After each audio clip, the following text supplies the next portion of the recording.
খোলা চাপৰি পিঠা মৰমৰ বন্ধু বান্ধৱীসকল, আজি লৈ আহিছোঁ খোলা চাপৰি পিঠা মানে পাতল পিঠা। ঠাইভেদে যিহেতু পাতল পিঠা বুলিও কয়।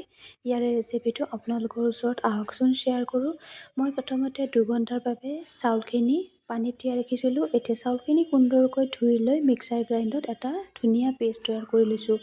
আপোনালোকে দেখিবলৈ পাইছে পেষ্টটো একদম দেখিব স্মুথ আৰু একদম সুন্দৰ হৈছে, কিন্তু ইয়াৰ বাবে পেষ্টটো পাৰফেক্ট এতিয়াও হোৱা নাই, কাৰণ মই অলপ ডাঠকৈ মিক্সাৰ গ্ৰাইণ্ডত গ্ৰাইণ্ড কৰিছোঁ, বেছিকৈ পানী দিয়া নাই। এতিয়াহে মই ইয়াত প্ৰয়োজন সাপেক্ষে আন্দাজমতে পানী এড কৰি দিম। আৰু মই পানী এড কৰি দিলোঁ। আৰু এতিয়া পিঠাৰ ঘোলটো পাতল কৰি ল'ব লাগিব। যিহেতু খোলা চাপৰি পিঠাৰ ঘোলটো পাতল হ'ব লাগে, নহ'লে পিঠাটো বেয়া হ'ব। আৰু মই ইয়াত এতিয়া এড কৰি দিম এচামুচ নিমখ। পুনৰ মই আকৌ ঘোলটো সুন্দৰকৈ মিলাই ল'ম।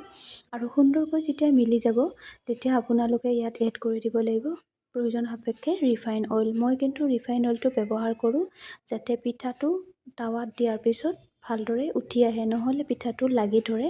আৰু বহুতে ঠাইভেদে ৰিফাইন অইল ব্যৱহাৰ নকৰিবও পাৰে, গতিকে মই এইটো অপশ্যনেল হিচাপেই ক'লোঁ। আপোনালোকে ৰিফাইন অইল ব্যৱহাৰ নকৰিলেও কথা নাই। আৰু এতিয়া এখন টাৱা গেছত গৰম হ'বলৈ দিলোঁ আৰু ব্ৰাছৰ সহায়ত আকৌ পুনৰ অলপমান ৰিফাইন অইল সানি দিলোঁ। এতিয়া ঘোলটোৰ পৰা এচামুচ মই ইয়াতে পিঠাগুড়ি দি দিলোঁ।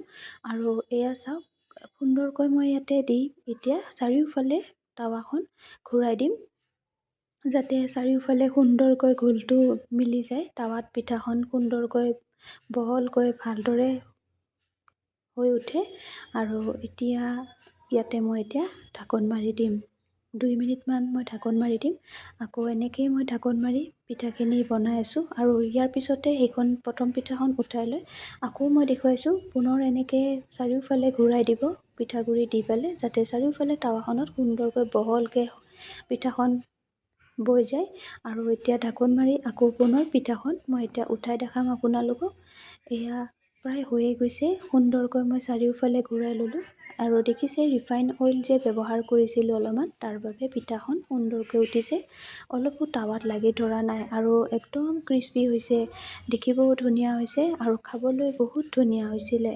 আৰু এনেকুৱা পিঠা মাজে সময়ে বনালে ভাল লাগে, নিজৰ ঘৰতে বনোৱা। আৰু যিহেতু ঢেঁকী আজিকালি পাবলৈ নাই, আৰু গেছত বনোৱা পিঠা, লগতে জুহালতো নহয়, জুইশাল নাই, গেছতো বনালোঁ আৰু ঢেঁকী নোহোৱাকৈ মিক্সাৰ গ্ৰাইণ্ডত বনালোঁ পিঠা।